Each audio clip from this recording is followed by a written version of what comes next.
भास्करबुवा बघले हा महान विद्वान संगीतज्ञ.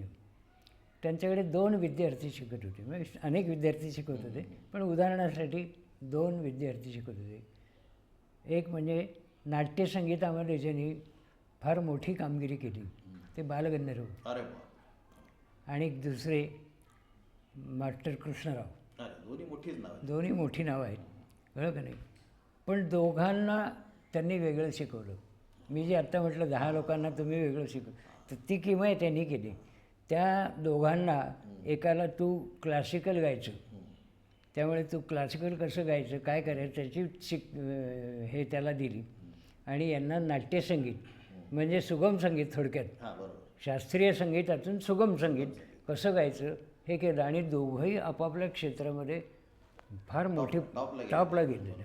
ही केवढी अवघड गोष्ट आहे. एकच गुरु, पण एकाला एक शिकवून एकाला एक शिकवून. ते हा महत्त्वाचा मुद्दा तोच आहे की गुरु हा जो आहे ना तो आजही या क्षेत्रामध्ये महत्त्वाचा. म्हणून जाईल ना की गुरु मिळणं हे नशिबाचं काम आहे, कळलं का नाही. विद्यालयं खूप आहेत आणि शिकवणारे शिक्षकही खूप आहेत, पण गुरु कमी आहेत. माझे एक जुने मित्र होते, तर त्यांनी मला एक दिवस विचारलं, माझ्यापेक्षा अर्थात ते वयाने होते, फार विद्वान माणूस होता तोही. तेवढे काय जोशीबा तुमच्याकडे काय किती विद्यार्थी आहेत सध्या शिकायला, किती येतात. मी त्यांना म्हटलं शिकायला खूप येतात, पण ते म्हणजे मग नाही म्हटलं गाण्यासाठी पण कमी येतात. बरोबर. त्यातला तो मगाशी जसं मी म्हणालो की सरांचा विनोदाचा पण सेन्स खूप चांगला आहे. तर हा एक त्यातला विनोद आहे की बारीक गोष्टीमध्ये सर फार छान विनोद शोधतात. शिकणारी खूप आहेत, बरोबर, पण प्रत्यक्ष गाण्यासाठी फार कमी येतात.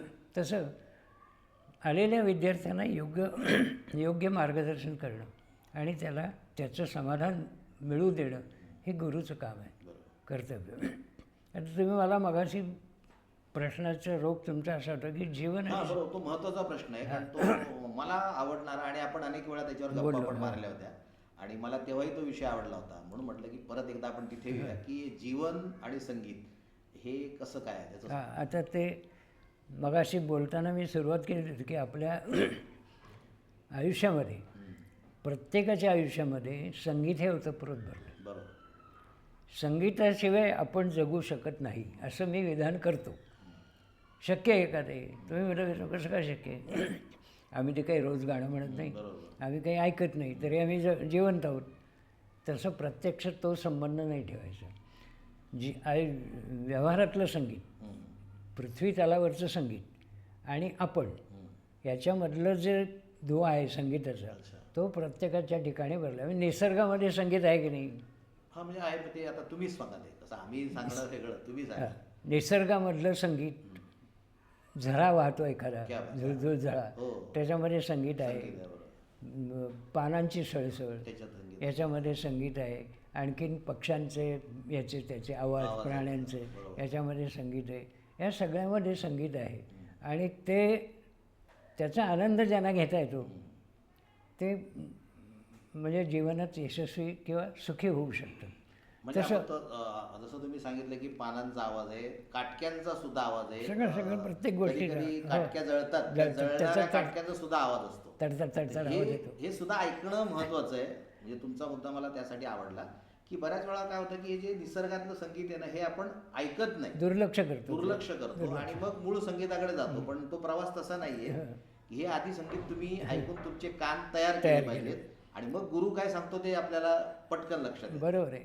आता संगीत आपल्या आयुष्यामध्ये आहे आणि ते जर नसेल तर काय होईल याचं एक रूपकात्मक उदाहरण मी सांगतो की आपण म्हणजे व्यक्ती कोणी, त्याचं आयुष्य, त्याचं जीवन म्हणजे एक चित्रपट किंवा एक सिरियल.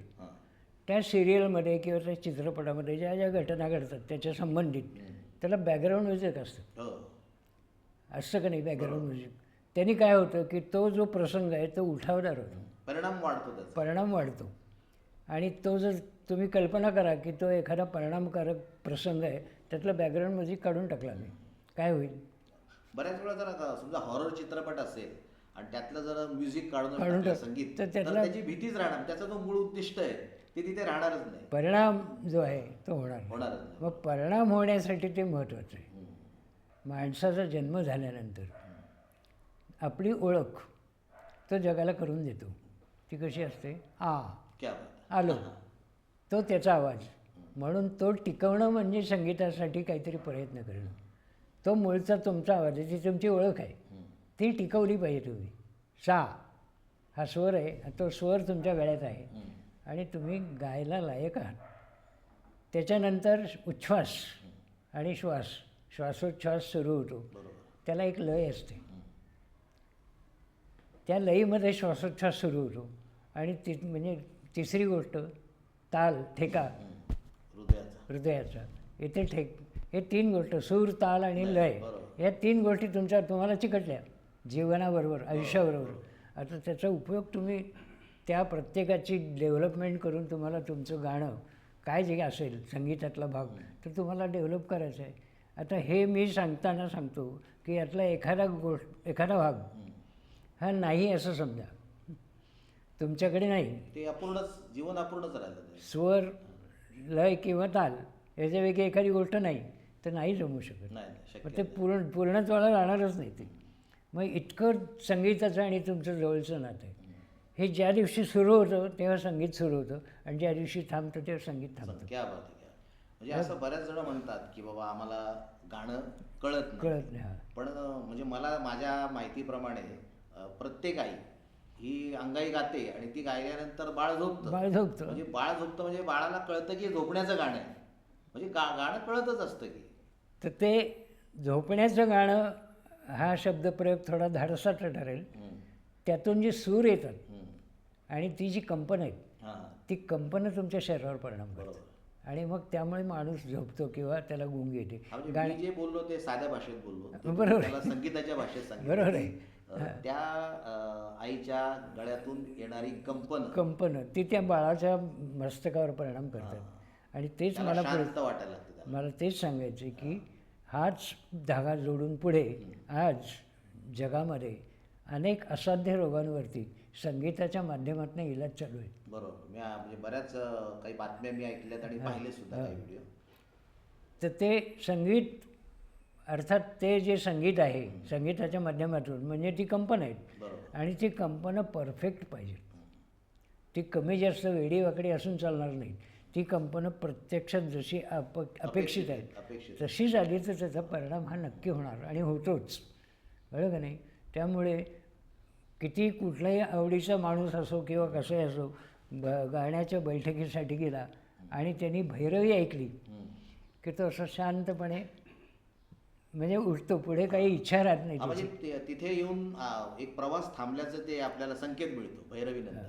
भैरवी ही करते की संबंध मैफलीमध्ये अनेक राग रागिण्या गाऊन भावभावनांच्या तुमच्या ज्या काही हे आहेत त्या चालवल्या जातात आणि तो कल्लोळ नाहीसा करण्याचा तो भैरवी हे ते त्या सगळ्यातून तुम्हाला परत मूळ पदावर आणते, शांत करते आणि मग तुम्ही. म्हणजे आतापर्यंत आपण ऐकलं होतं की संगीताच्या कार्यक्रमामध्ये शेवटी भैरवी व्हायला हवी. तर ती का व्हायला हवी ते सरांनी आता खूप सुंदर शब्दात सांगितलं की आपण अनेक राग आणि अनेक गाणी ऐकल्यानंतर जे आपल्या डोक्यामध्ये विचारांचं जे एक वादळ उठतं त्या वादळाला हलकेपणाने शांत करणारी भैरवी. म्हणजे मलाही आतापर्यंत भैरवी माहिती होतं की भैरवी राग हा शेवटच्या क्षणी गातात, पण तो याकरता गायला जातो की तुम्ही जे सगळं ऐकलं ते पुन्हा मूळ तुमच्या शांत स्वभावापर्यंत जायला हवं, तिथपर्यंत यावं आणि मग तुम्ही तिथून परत तुमचा प्रवास पुढचा चालू.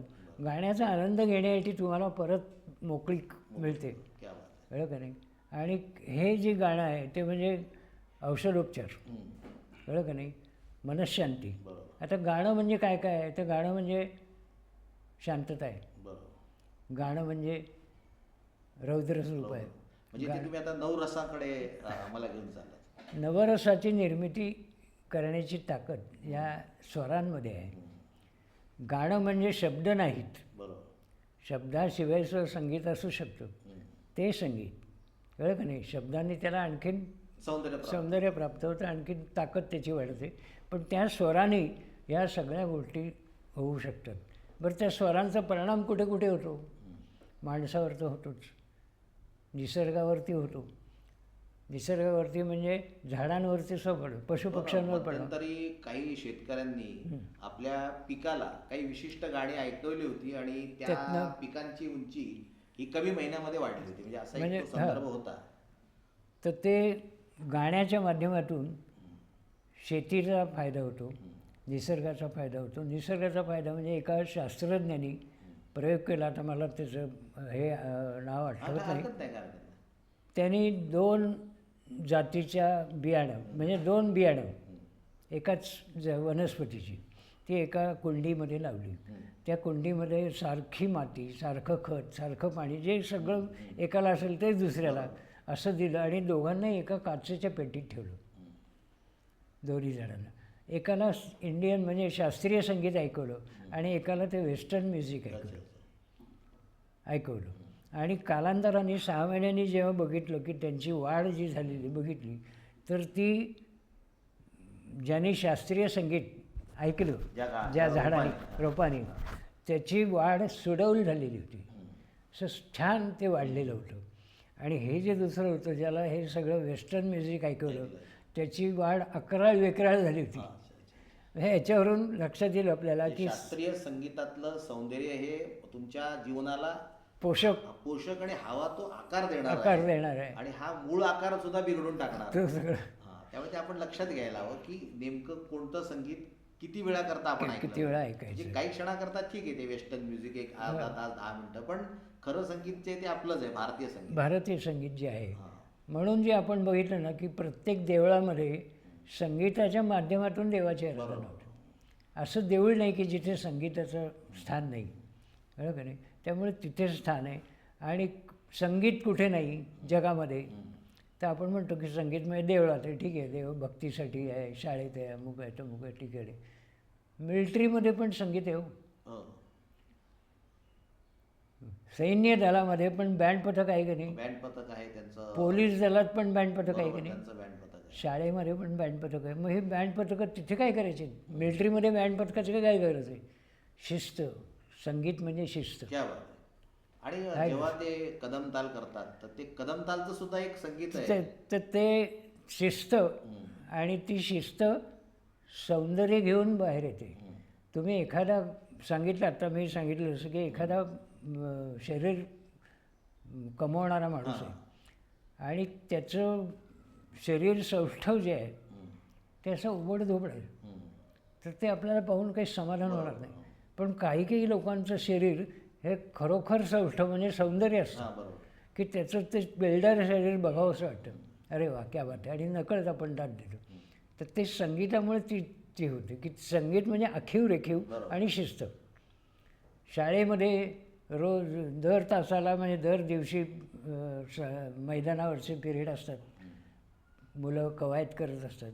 पण 15 ऑगस्ट 26 जानेवारीच्या वेळी बँडच्या तालात जी कवायत होती त्याचं त्यांना मिळणारा आनंद वेगळा आणि बघणाऱ्याला मिळणारा म्हणजे त्याच्यात दोन्ही गोष्टींना आनंद मिळतो की बघणाऱ्याला पण ऐकणाऱ्याला पण. अगदी आता 15-26 जानेवारीची जी परेड आहे हो, दिल्लीला होणार ती आपण वर्षानुवर्ष पाहतोय. तरी सर ते त्याच्यातली जी काही गंमत आहे, त्याच्यातले जे आकर्षण आहे ते अद्यापही काही कमी झालेलं तसूवर कमी होत नाही.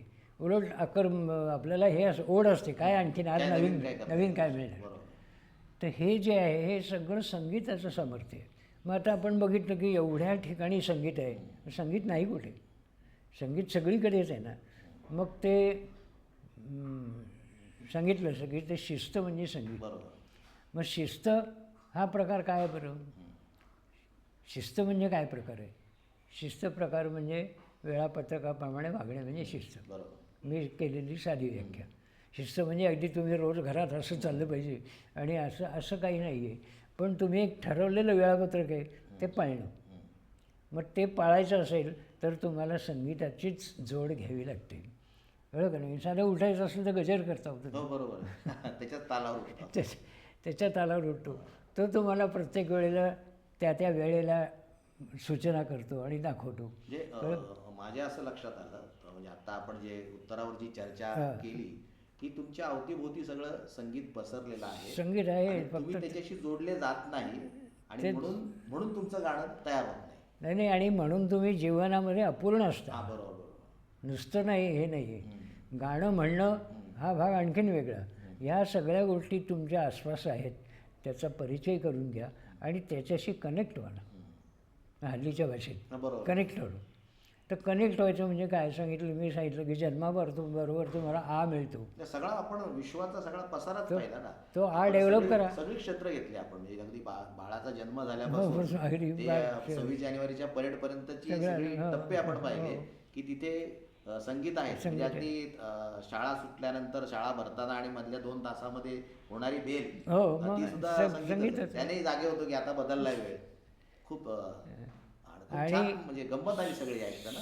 संगीत म्हणजे आनंद अशी मी एक सुटसुटीत केलेली व्याख्या.